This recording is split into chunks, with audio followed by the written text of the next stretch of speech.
In July of 2025, I visited Six Flags America in Upper Marlboro, Maryland for the first and last time. Unfortunately, less than a month away from when this video is being made, Six Flags America is going to be closing its doors forever. While this park has been much maligned by enthusiasts for as long as I can remember at this point, it's still sad to see any park go, especially one on this scale. This park has 9 roller coasters in its lineup. Unfortunately, I was only able to experience 7 of them. Roar was closed while I was there, as well as Batwing. Batwing actually had an incident the day before I was there, and of course, as we all know now, Batwing is officially done well ahead of the end of the season. So the Vekoma Flying Dutchman model is now extinct. Rest in peace. Or pieces. In today's video, as a way to sort of send off this park, I'm going to be ranking the 7 coasters that I was fortunately able to experience at Six Flags America. Now, before we get into this ranking, I'll just throw a little bit of my own personal take into this.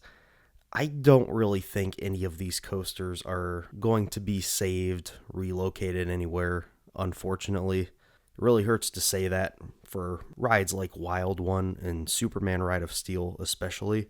This is a park that hasn't had a lot of significant investment, especially as far as like brand new coasters in a long time. Batwing, which opened in 2001, was actually the last ground up brand new coaster that Six Flags America received. So this park does have a pretty solid coaster lineup, but it's also very dated at the same time. Enough of that. Let's get into my ranking. You guys know how these work. At number 7, I have Great Chase, which is the park's kiddie coaster.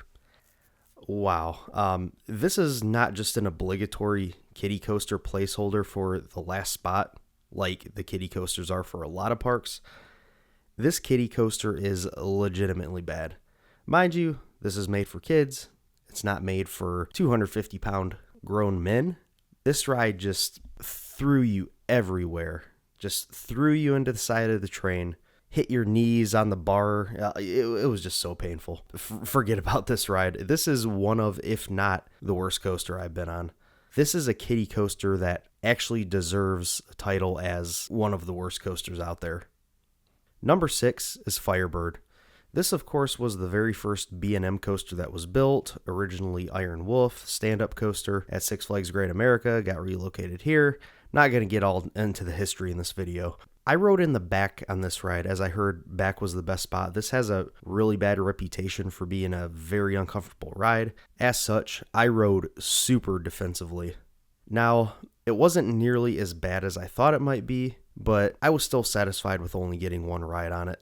It is at least a very nice looking ride. It's presented very nicely. I gotta say, that definitely pushes it up a little bit for me. It doesn't make the ride any better, but it's nice that it at least looks good. Number 5. Ragin' Cajun. This Reverchon mouse spins a lot. This ride is fun, but definitely a bit too much for me, especially on the day we visited due to it being extremely hot.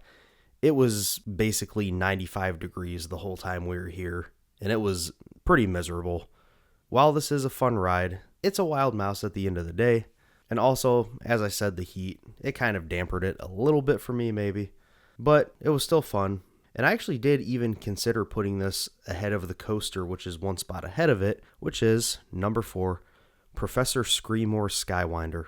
Now, this is a newly renamed and repainted SLC, which was also overhauled with a new Vekoma SLC vest restraint trains. This is basically the same treatment that Mind Eraser at Darien Lake received, although the one at Darien Lake in my experience was quite a bit better than this. With that being said, Professor Screamore, in my opinion, was still pretty bearable, especially given the SLC's reputation that precedes it. Now, Professor Screamore did have a lot of bumpiness to it. It didn't track that great, but thanks to the vests, it wasn't really an issue because you weren't banging your head on big bulky restraints or anything. As with pretty much any SLC, this thing was super intense. Like, I felt like this was running a lot faster than the one at Darien Lake. The one at Darien Lake was also intense. This one was very intense for sure. At the number 3 spot, I put Joker Jinx, which is a Premier Ride Spaghetti Bowl model. This is a pretty intense ride as you'd expect. This one does not stop at the mid-course like the Flight of Fear indoor ones do, and that definitely helps it out a little bit, especially with pacing. The station building for this ride has some really cool theming, particularly that huge Joker that's busting out of the side of the building.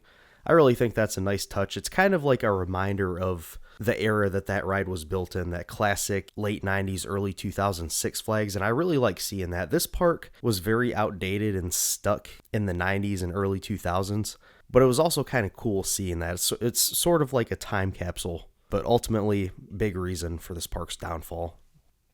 Now getting into the really good ones at this park. At number 2, I have Wild One. This ride has a very storied history. I'll let you watch another video to learn all about that, but in its original location, this ride, although it was very different at the time, opened in 1917. As far as how this ride was running, it was fairly rough, but I mean, I would expect that of an old wooden coaster, but I didn't find it unbearable. I also really enjoy wooden coasters though, so take that for what you will. This ride was pretty intense, had a couple decent airtime moments, and intense laterals in that helix. It'll definitely be a shame to lose this really historic ride. It has a nice long layout that runs along the original backside of the park. It's a cool looking ride. I'm definitely going to miss this one. I was able to get 2 rides on this, and I'm very glad I was able to get on this.